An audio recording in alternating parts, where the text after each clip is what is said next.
So, paano tayo mag-update nung address? Diba like dito, address is alunan lang. Pag may ibang address yung tao na gusto ilagay sa ATR niya, pwede tayong magdagdag dito. Or para ma-update natin to, dapat tayo maglagay ng additional address sa drop-down. The same with station. For example, may additional station tayo, tapos wala dito sa drop-down. Kailangan natin siyang i-update update sa setting. So, para gawin yon sa setting tayo, dun sa address, eto. So, lagay lang natin dito. For example, we have General Santos City. General Santos City. Tapos, 9500 ba? So, hindi ko lang sure yung zip code. Ganon. Para ito yung mag-a-appear sa address niya sa ITR.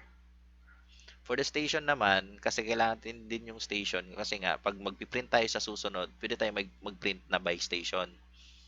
Para mas madali nating ma-distribute yung mga ITR natin sa mga by school na or by station na.